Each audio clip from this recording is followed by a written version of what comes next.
It is Wednesday, my dudes. Keep count. Hey, welcome to another installment of Catching Up. I'm Sam. I'm Chris. I'm Jake. And this week we have first off, you'll notice, hey, why is this episode coming out on a Monday? Because today is the final order cutoff for Ice Cream Man by Will Prince and Martin Morazzo. The Electric Sublime team has a new Image comic series that's out in comic book stores everywhere on Wednesday, January 17th. We have both of them on the show this week talking about it, so let's let them do just that. Joining us, we have Will Maxwell Prince and Martin Morazzo. This is actually Will's second time on the show, so welcome back. They're here to talk about their Image comic series, Ice Cream Man, which debuts in comic book stores everywhere and on Comixology if you're more digitally inclined, on Wednesday, January 17th. Gentlemen, thanks for coming on the show. Thank you very much for having us. Yeah, thanks for having me back. So, the one thing I've noticed between, the Electric Sublime, One Week in the Library, and now Ice Cream Man, Will, there is no love of genre. Like, you are busting genre conventions left, right, and center. And there's a kind of a love of deconstruction in general. Where do you think that all kind of comes from? Oh, man, that's a fantastic first question. Going right for the fastballs, huh?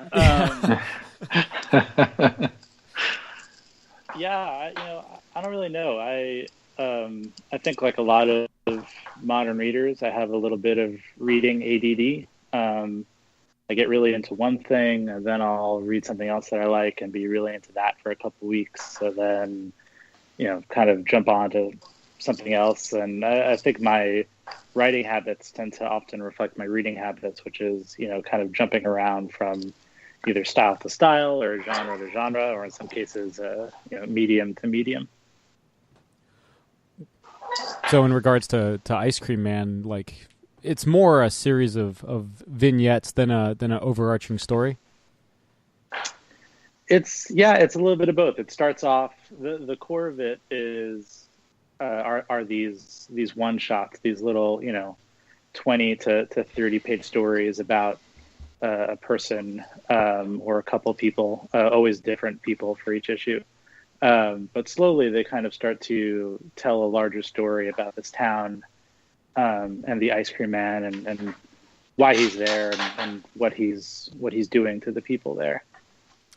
No. Speaking of the town, Martin, you previously worked on Snowfall, Great Pacific. Yes. How is it to kind of change gears and go a bit more North American suburban with this series? It's been great so far.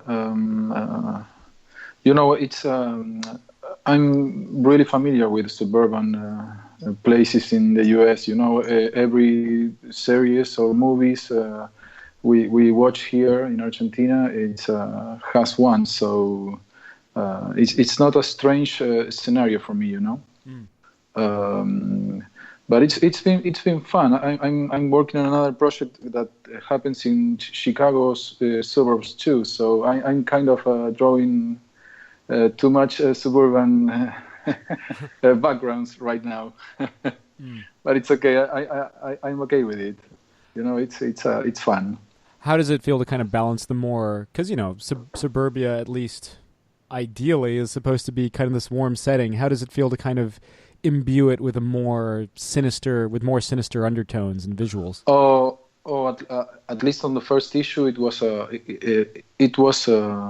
great experience. It's like if you notice, there is not much people walking around. I don't know, like when Byron walks home, I don't know, it's like on the first pages of the book, and it's always with this glow, and it's like the sunset, with the orange skies that Chris put on them, and I don't know, it's like a different landscape. Maybe in the second issue we see a more common suburbs, and I don't want to tell too much, but on the third issue, it's like another place, but everything's happening in the same place. So it's been fun. It's like the suburbs is like another character, I think, like another character on the book. There is something that kind of struck me with this first issue, and I feel like it's kind of like, I don't know if it's necessarily a mission statement, but it reveals at least the tone of that first issue, that, you know, we're all being on some level devoured by bugs. What is it about that kind of domesticated ennui? Because you kind of see it a bit with 1 Week in the Library, with this guy just, you know, almost confined to this day-to-day routine, and we're seeing it on a neighborhood scale here in Ice Cream Man. What is it about that you wanted to fix on as a storyteller, Will? You know, I mean, you're right to say that there's some level of a mission statement there, or a thesis for the book.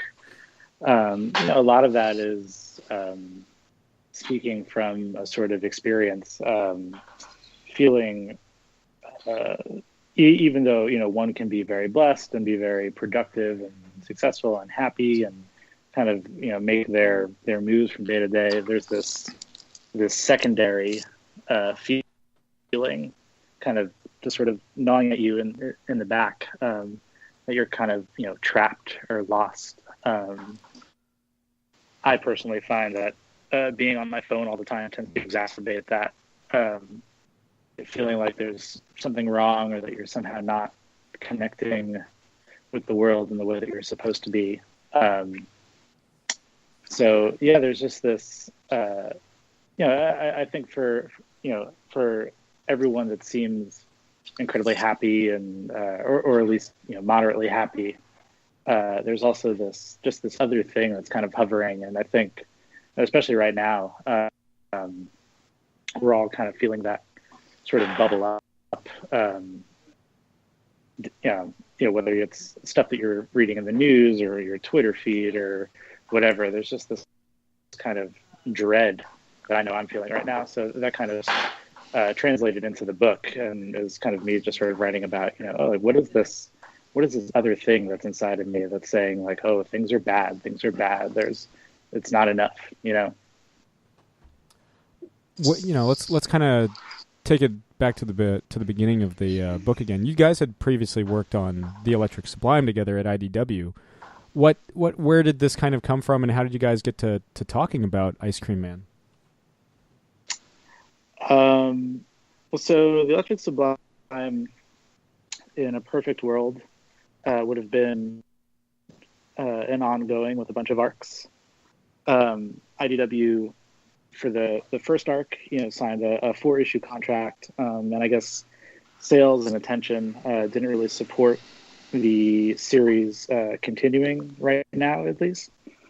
But by issue 4, I feel like Martin and I, you know, we were just kind of getting started working together. We really kind of found a groove, and we were communicating very clearly about our sort of matching visions for storytelling, and we had kind of, you know, hit that collaborative stride that I feel like a lot of collaborators hit, you know, once they have enough time to work together. So feeling that way, and, you know, having this other kind of story in my pocket, it just sort of asked Martin to keep hanging out with me, and he was kind enough to do so.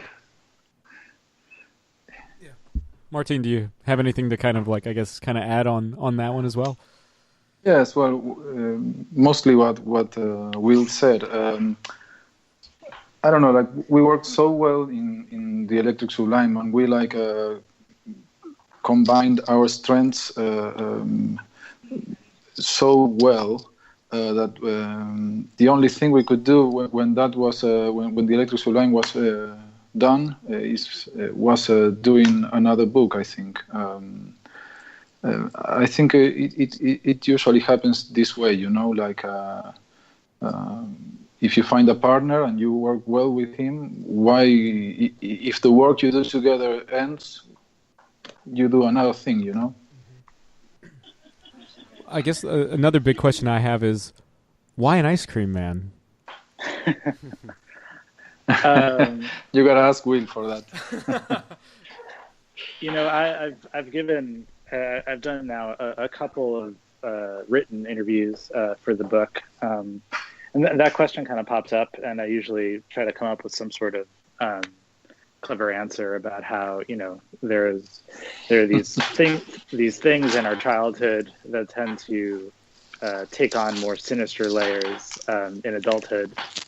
And I feel like ice cream, whether it's clowns or ice cream men or, things that carried a certain innocence to them in childhood start to become a little bit more complex in adulthood. And that's still kind of my core answer, my core clever answer. But the truth is, like, I just, in the immense amount of daydreaming that I do when trying to come up with creative stuff, I just kind of landed on this image of an ice cream man, and he sort of it was this just sort of vessel that made sense to me and to the stories that I was trying to tell. And it also helped that I was listening to a lot of Blur at the time, and they had a song called Ice Cream Man.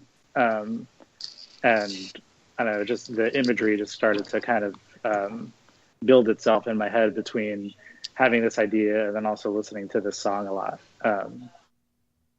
So yeah, just kind of, it just sort of happened. I do have to say, like, when we got the advanced review copies and everything, and Jake can definitely verify this, I was losing my fucking mind over the cover. Because I was like, oh, everyone's having a good time. There he is with the ice cream cone, and everyone's going to be, like, hunky-dory. And when you see the variant cover, that the Fraser Irving, Fraser, you realize you were wrong, right? I wish I could say that was the point where I realized I was wrong. I was like, well, maybe it's just like, maybe he just got rum raisin or something. Yeah. And then a couple minutes later, there's the follow-up text. He was like, oh my God. Because Jake and I were going over the review copy, and I was like, dude, we got Ice Cream Man. And I was like, I enjoyed the book, but I was just like, so like happy. I was like, this is going to be that ray of sunshine that makes me feel so good. Yeah. And then 15 minutes later, Jake gets like a follow-up text like, this book is fucking dark. Yes. I feel like you look at that cover and you're like, oh, like, this is, like, what is this? And then you read it and then you look at the cover again, you're like, are these kids actually smiling? Or is there more of like a Pied Piper thing going on here? It's I think you're right. It definitely, for the first 3 or 3.5 issues is super dark, and I would be willing to say that it doesn't have the most positive worldview in the first handful of issues. But honestly, that started to wear on me, and so it starts to brighten up a little bit. Not necessarily by virtue of it, that kind of story making sense for the series, but me just kind of needing to not be so brooding and dark in my writing, because I was kind of starting to bum myself out, which is not something I don't think anybody wants to do. Would it be safe to say that this is the darkest thing either of you guys have worked on? Yes, definitely. Yes. Yeah, I would say so. Yeah, there are a couple of points in 1 Week in the Library that get pretty dark, but there's always kind of the codas from the librarian in that story tend to sort of justify the darkness and say, oh, this is one way to look at it, here's another way. But in the Ice Cream Man, it's just kind of, this is the one way to look at it. But that starts to change a little bit over time. I think for me, one of the darkest moments in 1 Week in the Library, as a brief seg, is when the ugly duckling gets eaten by Charlotte, like from Charlotte's Web. And I could have sworn I'm a bit of an arachnophobe, so this first issue of Ice Cream Man similarly has spiders. Really just I'm arachnophobic too. How is it? It was really, really, really hard to draw the spiders so many times, and most of all, looking for reference pictures. Oh God! We did a variant cover last week, where there's the spider, and I had to look again for reference pictures, and it's like I suffer a lot from it. I will, It's been a nightmare, but luckily it's over. Oh yeah, I'm look, not, The spider, I'm I not, mean. I'm not particularly arachnophobic, but I will tell you that in writing that first issue, I did, sort of look up the Brazilian wandering spider.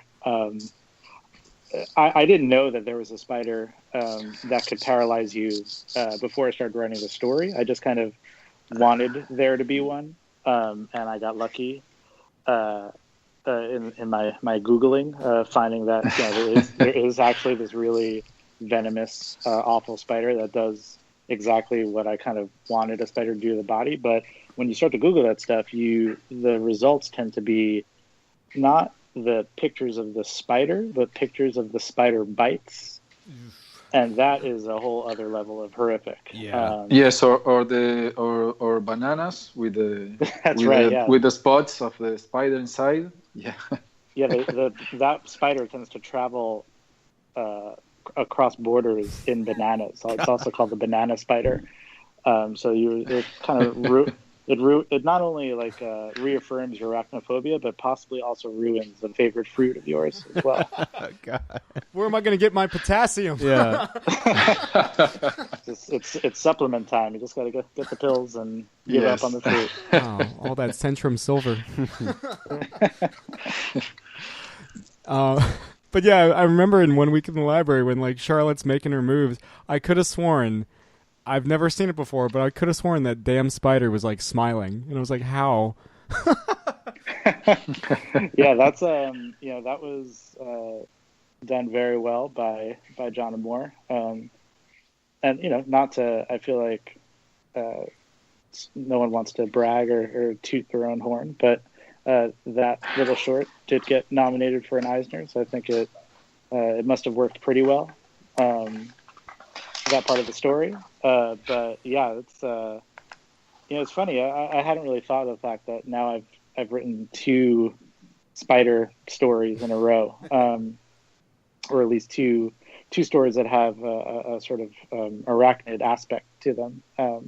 And I don't even really care about spiders, but for some reason they find their way into my writing. We care, Will. We care. Yeah.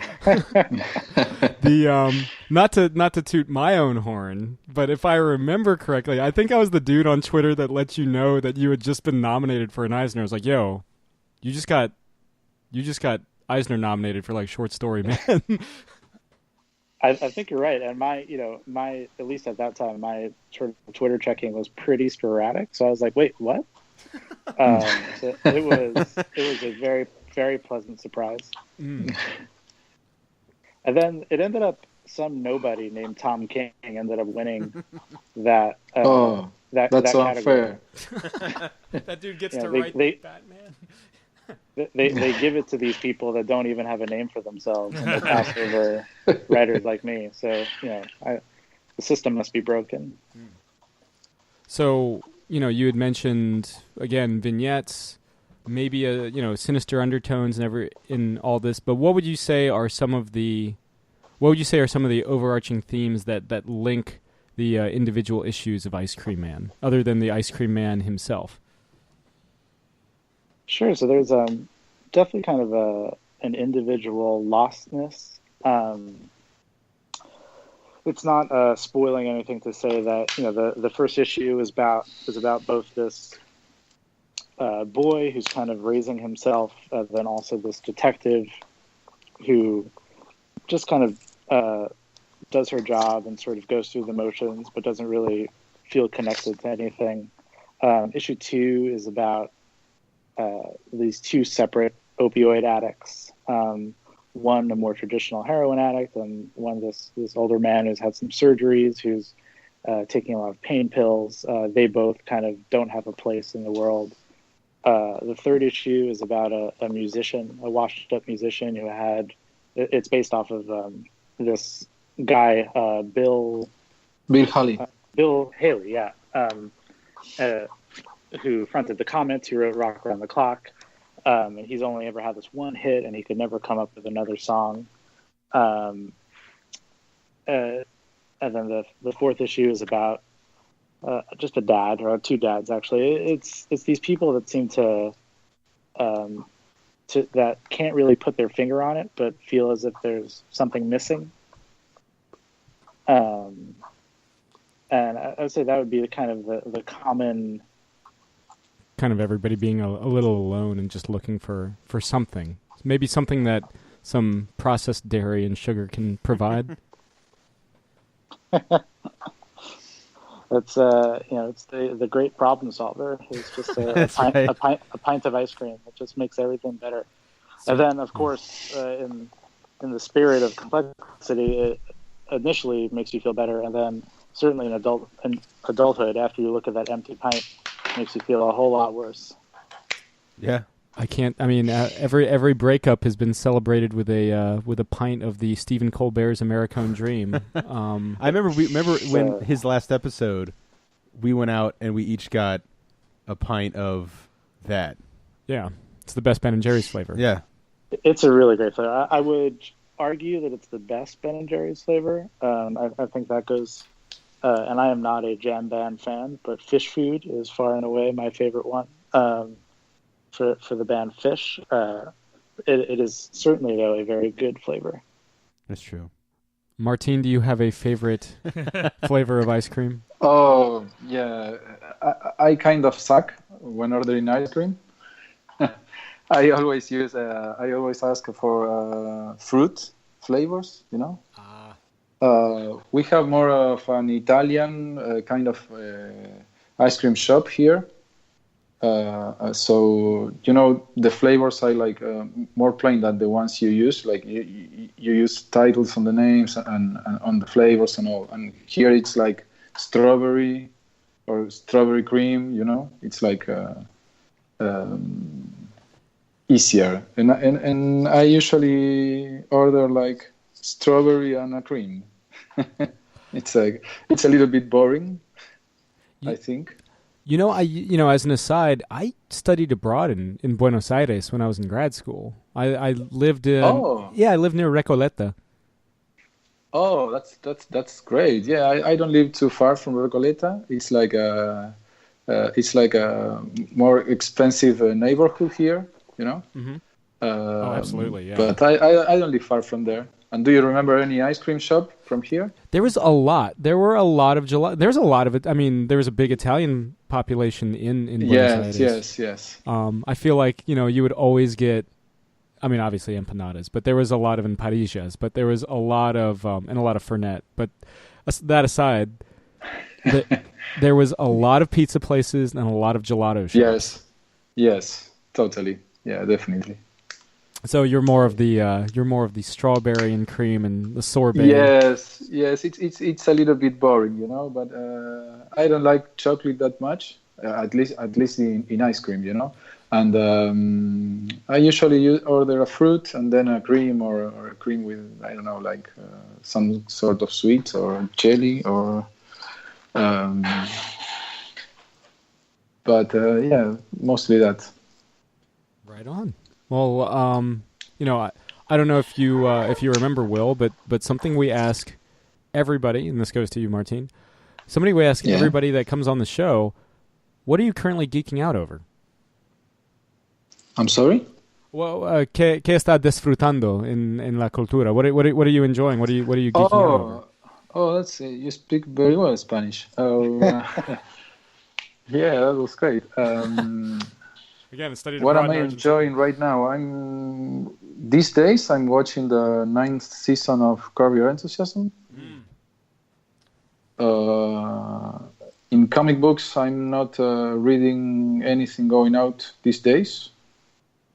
Yeah. I have a subscription with Walking Dead and Saga, but I'm not really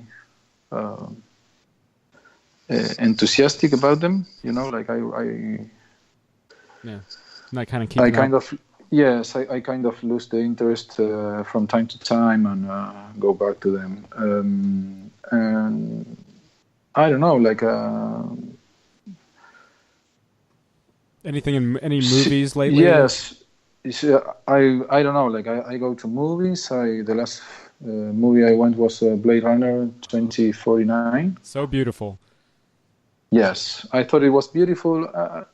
I wasn't sure with the plot, you know, like I expected something different, and it was kind of strange, but visually it was really, really, really amazing.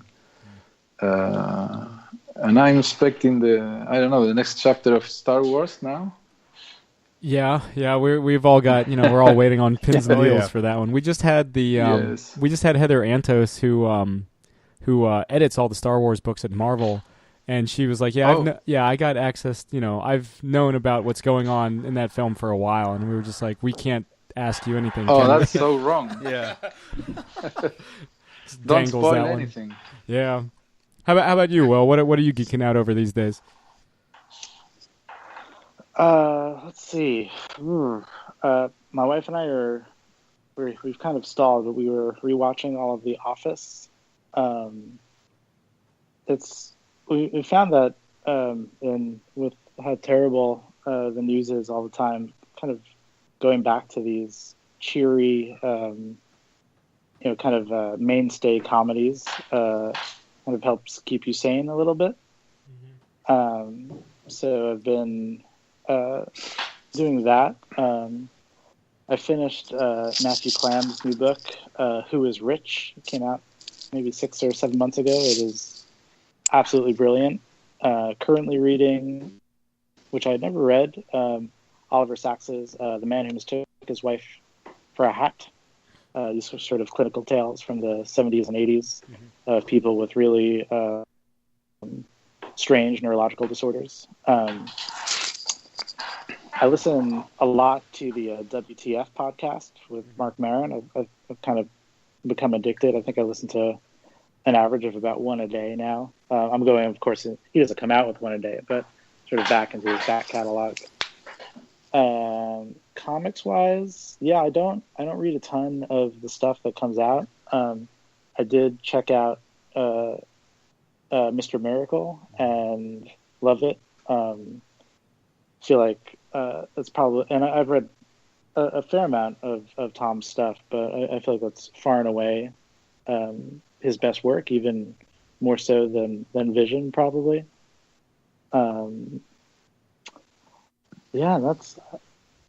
I think that covers most of my pop culture intake. Yeah, the Mr. Miracle stuff is pretty amazing.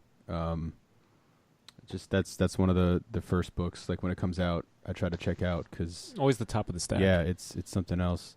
Have you listened to the most recent WTF podcast he had with Greta Gerwig? I haven't yet. I listened to the Sam Beam one, but I haven't gotten to Greta's yet. Yeah, I just listened to that one yesterday, and just he's always great with it. But I've liked Greta Gerwig for a while. I haven't watched what's her new movie, Lady Bird? Is that the new one? Yeah. The critically acclaimed. I really want to check that out, but. He just, it's so effortless with him, and he gets like some really interesting stuff out of his guests, and so that's a good one to look forward to. I enjoyed that one a lot. Yeah, what he's able to extract from people is just kind of amazing. Yeah. I think part of it is just because he's so honest and so sort of raw and open about his particular neuroses and issues, and I think maybe he just kind of gives people the confidence to be that way themselves. Maybe, I'm not sure, but absolutely. Yeah, I love it. One of my favorite ones, just real quick, that he did that I just kind of remember offhand is he did like a compilation of stories about Lorne. Yeah, that was one of my favorite episodes he did, because he has and then when he actually talked to him too, because he has that kind of like infamous story that was kind of like running around for years and years about auditioning for Saturday Night Live. Yeah, it's amazing. And then he eventually goes and interviews Lorne himself, which is also a really interesting listen. Absolutely. Yeah, I mean, I tend to lean on art and pop culture that's sort of guarded and mysterious. It's the stuff I like to read and the stuff I sort of like to write, but. There's this other aspect of hearing just a lot of truth and openness that is really refreshing and wonderful. So it's kind of meditative. I listen to it on the subway ride home. And it just puts me completely at ease. Yeah, no, it's one of the best podcasts around for sure. I always enjoy when a new episode of his pops up. Yeah. So, you know, well, what can we expect? I mean, you had kind of teased these future vignettes, but what can we expect moving forward into the dark, dangerous world of Ice Cream Man?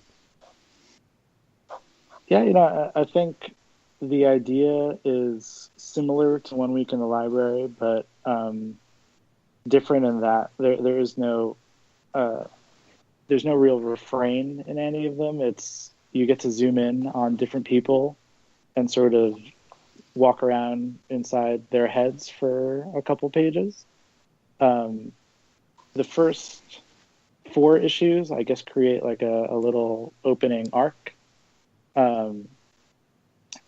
This idea that the Ice Cream Man is this otherworldly, devilish, godlike figure. We're not really sure what his deal is, but he sort of has his finger in everything in this town, and he's inflicting various amounts of pain and discomfort and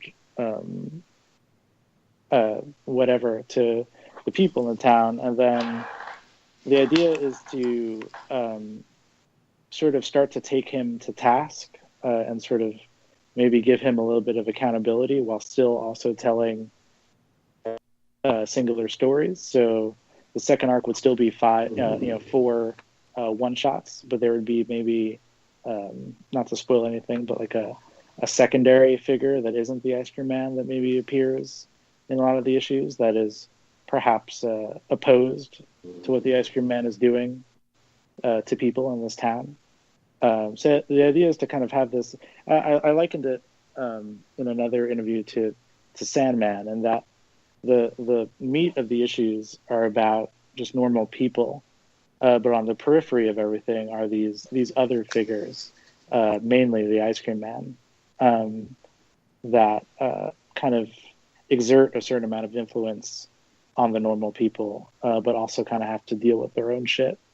So that's kind of the idea. And hopefully, you know, I mean, it's nice to talk about grand plans for various arcs, but you know, we in the current comics climate, we're hoping the first 4 do really well and justify 4 more, then 4 more after that, and we'll just kind of see how it goes. You could always do the glitter bomb model that Jim Zub does, where he does the 4 tight and basically rebrands it every 4 issues, so it launches with a new number 1. Is that you know, I don't even. Yes, he does that with the School Kickers, right?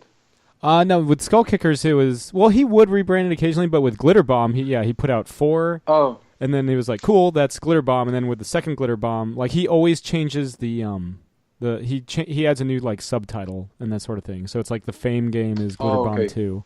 Okay. Yeah. That was something that to kind of, and he just did it as like, because he's got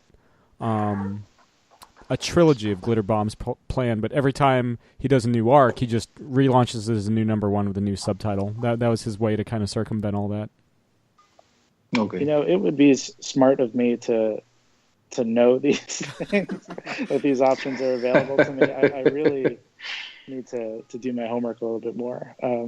I kind of get lost in just feeling sort of lucky to be published, and then as soon as that luck happens, I start to just assume that luck's going to run out. But the idea that you could deliberately sort of manipulate your kind of arc storytelling to sort of justify, you know, these little 4 or 5 issue stints, it's a new concept to me, but it makes total sense. Kieran Gillen and Jamie McKelvey did something similar with Phonogram. There's a trilogy of Phonogram stories, and every time they ran theirs for, I want to say, like 6 apiece. But every time it would be a new number 1, and then they just all collected it when it came down to all 3 of those trades being done. Then they put out a deluxe edition that collected all 3, and that was just the complete Phonogram. You know, my big thing is that, you know, I'm lucky enough to have a separate full-time job that isn't comics. But most of my collaborators, I believe Martin and Chris, our colorist, who is brilliant and really good at what he does, this is a living for them. So it's just important that everyone is sort of getting taken care of, and that the book's doing well enough to, support their, Herculean efforts in all this stuff. Because, you don't want someone killing themselves drawing something that isn't really helping put food on the table, So anything that we can do to make the book both creatively, narratively successful, but then also, it's not very sexy to talk about, but financially successful. I'm all for. I'm a fan of. Yeah, I mean, and Martin, you and Chris, again, you make the suburbs creepy as hell. It's very, it's very Twilight Zone, very very much Twilight Zone in this first issue. Which some suburbs just are creepy as hell. I grew up in one that was kind of. There were all these roads. I remember my mother drove me down this weird road once. It was kind of this artery through the middle of town that went through the back of this farm. And we happened upon what we would later come to understand was both an awful KKK meeting place and a shooting range, which seems like just, two terrible things that definitely shouldn't be combined into one compound. But I definitely grew up with some weird, sinister corners to my otherwise comfortable suburban life. Well, I think that's kind of the thing about suburbia in general. On the surface, it's so cookie cutter and white picket fence. And then I think, that's the entire thing that I feel like Nightmare on Elm Street and Twilight Zone, again, are kind of built on. It's like, but there's like this whole like subtext where everything's not great. Mm-hmm. Yeah.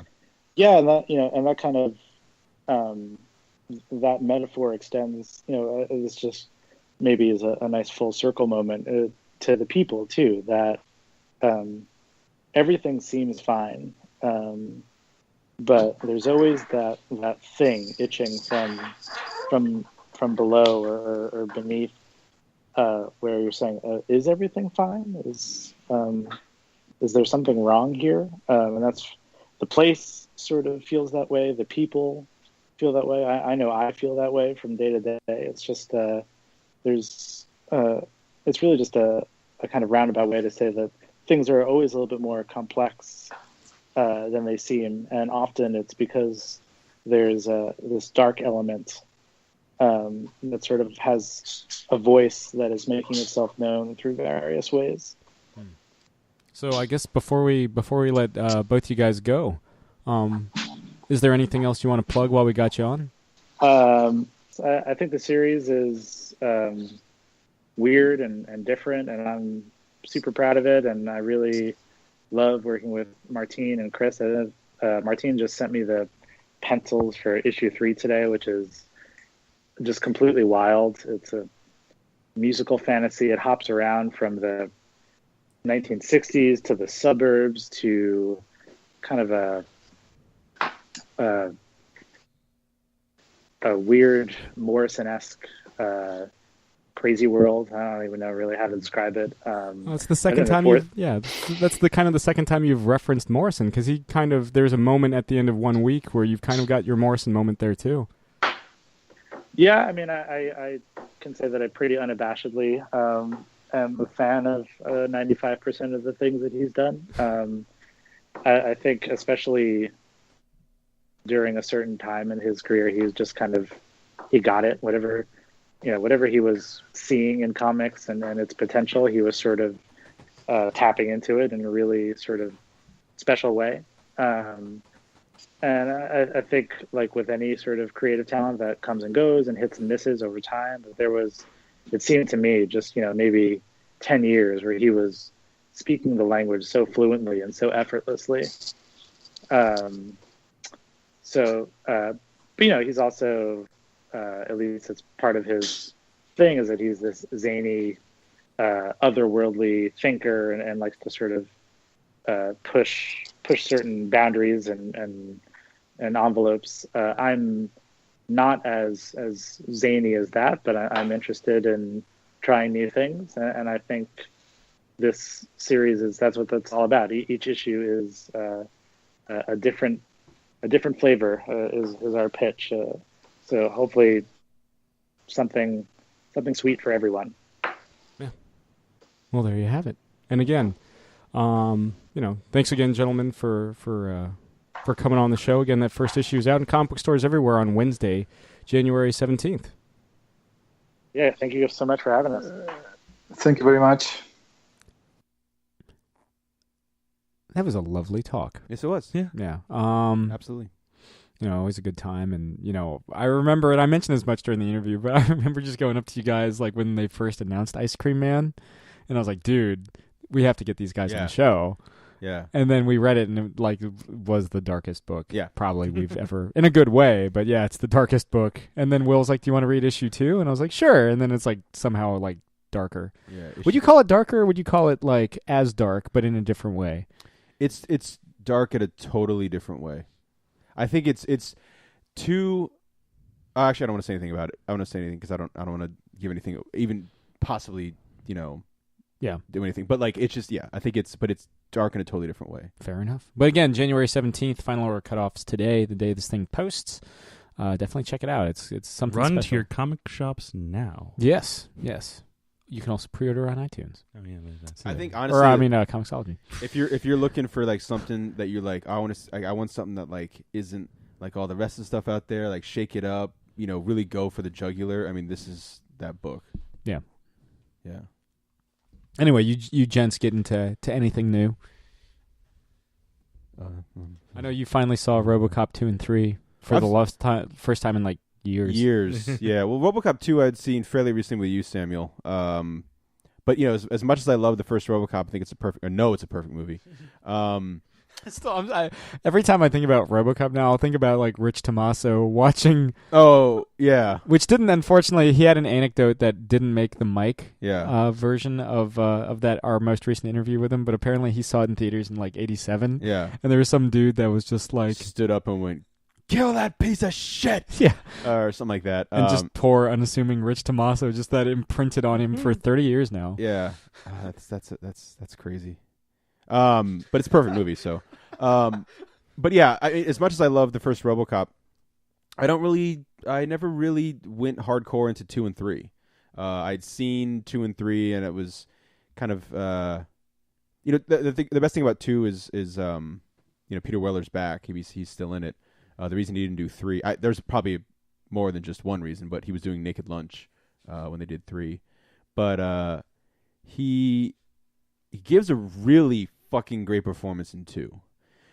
The thing with 2 that bums me out is there's so many interesting things that start and never seem to be resolved.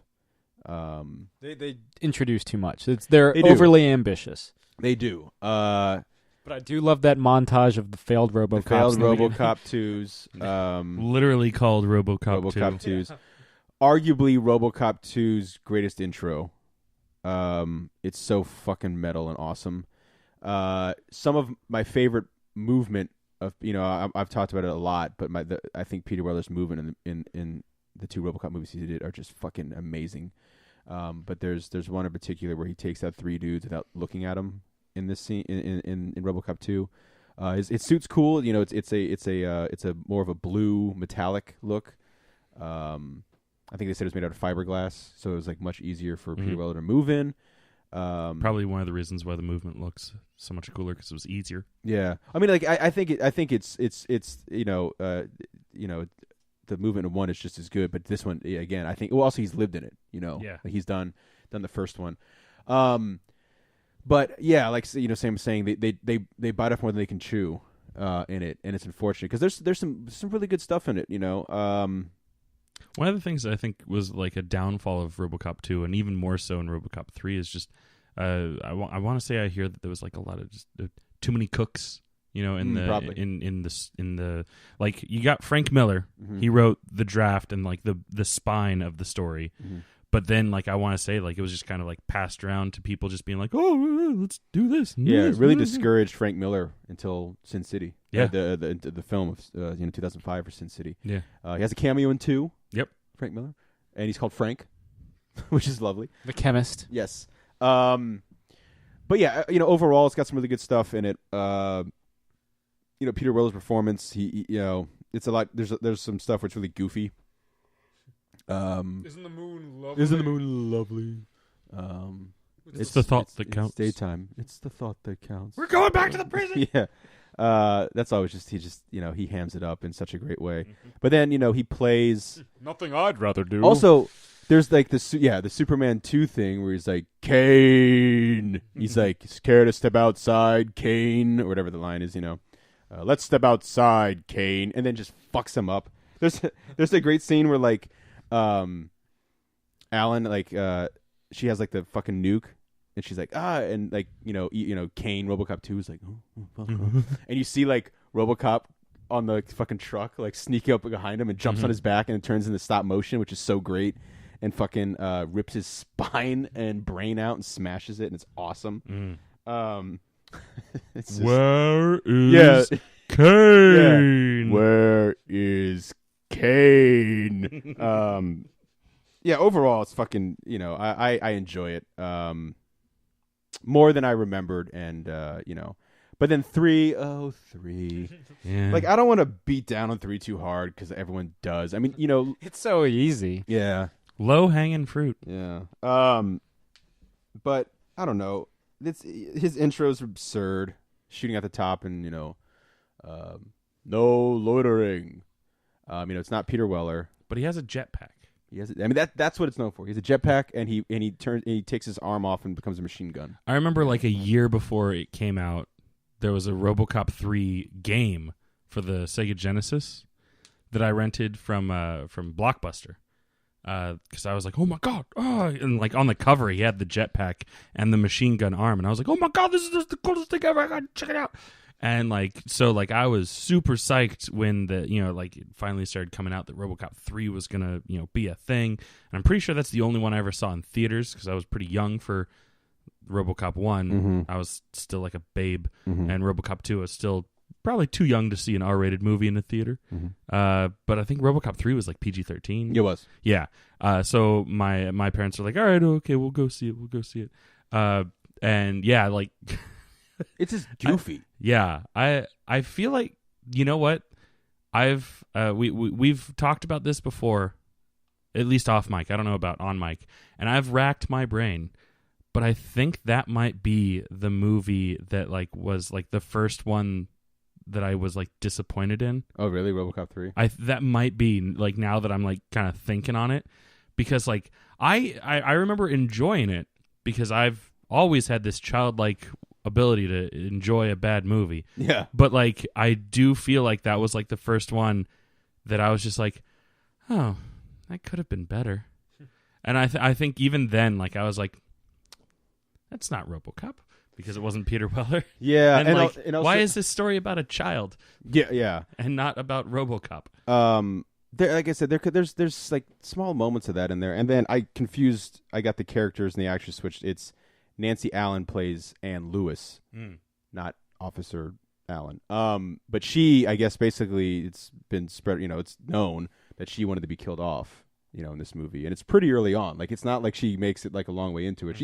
She's in like the whole beginning of the movie, like in almost every scene. Yeah. And then she's killed off. And I don't know. She like, gets the Halloween resurrection treatment. Yeah. It's like, the relationship between those two, it's so much more than, I think it's just kind of like, it's a semi-nice moment, but it's very cliche cheeseball, how she, the death plays out.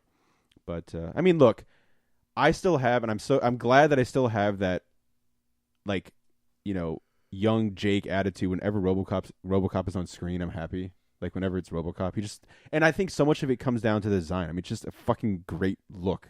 It's so fucking cool. Every time he opens the door and just, poof, steps out.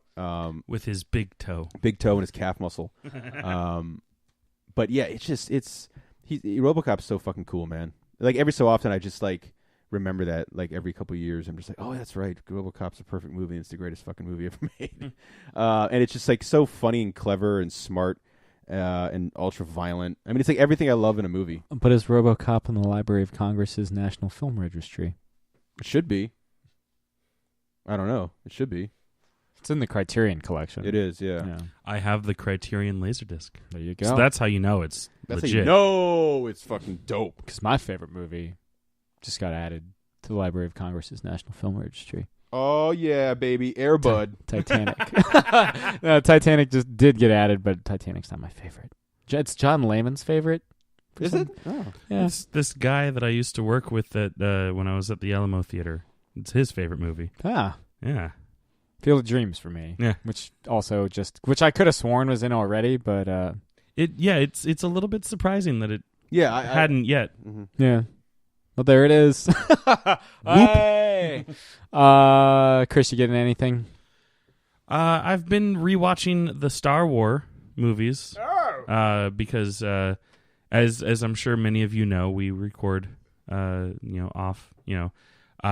this week coming, not yet released, but this weekend is the release of the new Star Wars movie, Episode 8, The Last Jedi.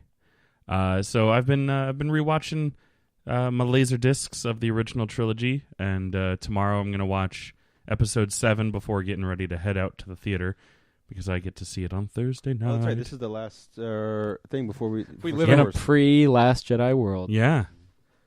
We are not yet with The Last Jedi. Yeah.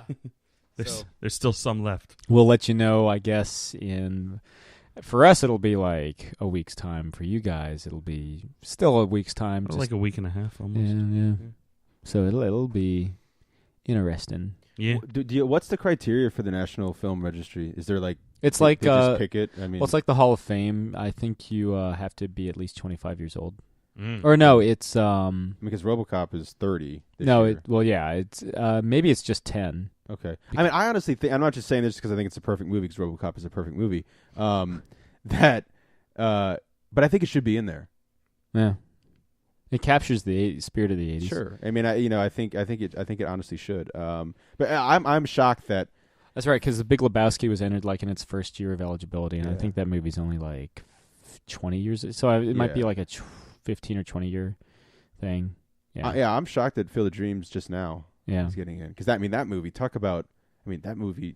That movie is Americana. I mean, the moment it should have been allowed in, it should have been in. A movie must be at least 10 years old. Okay, so 20 years they've been dodging the perfect movie. RoboCop. Almost 30. Oh, perfect movie. Yeah, and then there's also like a ballot system. So I guess there is? Yeah. Excuse me.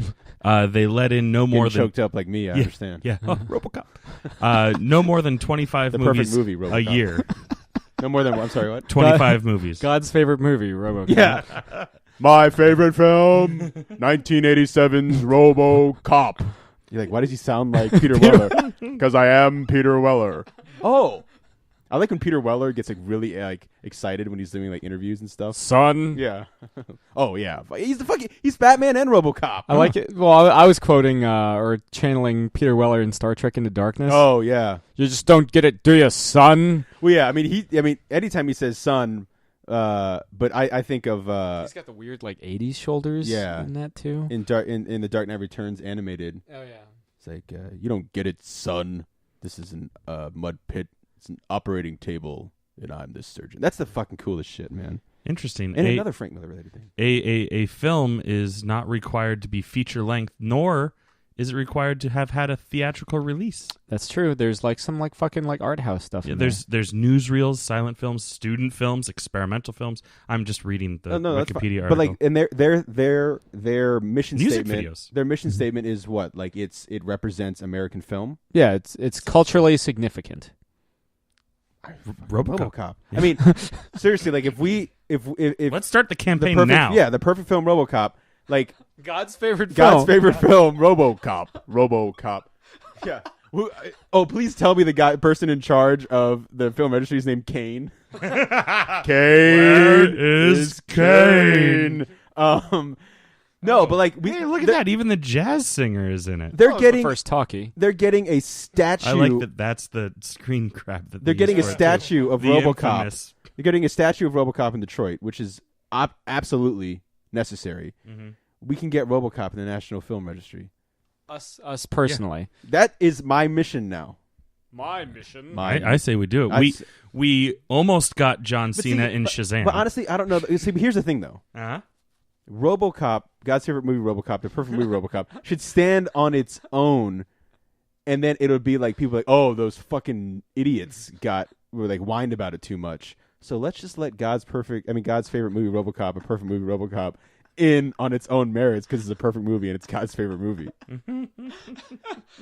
God has been around for millennia, and then 1987 came around. He's like, "Thank Christ, thank my son." Well, it's the story of. It's like I said, it's the story of Mecha Jesus. I forgot what article I read that about, or where it was. It might have been Cracked actually, where they were like, it's like the story of like Mecha Christ, Mecha Lone Ranger, and I was like, "Fuck." It's been in front of me the whole time. Yeah. Yeah. Yes. Yes. Yes. Just yes. Yes. Yes. Yes. I also want to watch the RoboCop animated show. I think it's like 9 episodes. Yeah, it didn't last a full like. Did you know they also announced the Rock and Roll Hall of Fame inductees? I didn't. I saw Moody Blues. And Moody Blues got in. Got in. Good. Cars got in. Oh fuck yeah, nice. Okay. Bon Jovi got in. Okay. I mean, yeah. Fine. Bon Jovi's fine, but Yeah. I mean, like, but of course they're gonna get in. Yeah. Yeah. Sure. Cars is cool. I love the Cars. Cars are great. Yeah. Here Who else? in my car. Not really. I know. Sometimes I don't know with you, Chris. You play it off too well. That's fair. Who else? Do you know? Or Those are the only big ones. Nina Simone. okay. Yeah. Let me see. I mean, I just want to, Yeah, God's favorite band. RoboCop? RoboCop. The RoboCops. I would not be surprised if there were a band out there named RoboCop or the Dire Straits. Oh, sorry, yeah. I mentioned on a Bond podcast in a funny way. Yeah, which will come out in January. Oh shit! Yeah, that's right. Okay. Okay. That's Okay. pretty solid. That's solid. That's cool. The Cars, man. I really like the Cars a lot. Oh yes. God's favorite band, the Cars. The Disney film? I'm trying to. Yes, all 1, 2, and 3. I never saw 2 or 3. Has 3 come out yet? Yes. Yes. That's how little I care. The second Blu-ray, the first Blu-ray I ever got was a box set of The Bourne. At that time, it was just a trilogy. The second Blu-ray I ever Simpler times. yeah, better. Although the end of Jason Bourne is fine. Pretty fucking cool. It's the best part of that film. Yeah, I was awake for that. Yeah. You mean the film You Know His Name? Oh yeah. Yeah. I worked at a movie theater when that movie came out, and the poster was just, because it's a Matt Damon movie, it was his face with the text "You Know His Name" over it, and so everyone kept being like, "Can I see You Know His Name?" And I'm like, "Yes, Yeah. you can see Jason Bourne." Yeah. Because I know what you are talking. Yeah. What you meant. Or like how The Martian was "Bring Him Home," and people were like, Yeah. "Can I see Bring Him Yep. Home?" That started with The Social Network, right? That Where kind they of really poster. Yeah, that kind Yeah. of poster. But for some reason, like Matt Damon movies Oh, really yeah. like we dug in. should do one where it's RoboCop's face and it says "Dead or Alive, you're coming with me," Oh, or not God's favorite movie. Kane. No, that is. Oh, that's just on the bottom. It's a quote and it says, "This is my favorite movie." God. You know, I'm probably gonna do that. I would tonight while I love can't for you sleep. to do that. Oh my God! Yeah, Yes. yeah. Literally. Yeah. Yeah. Yeah. The perfect movie, RoboCop, is also God's favorite movie. Oh God. This is my favorite movie. God, this movie is perfect. Jake Bozick. Yeah.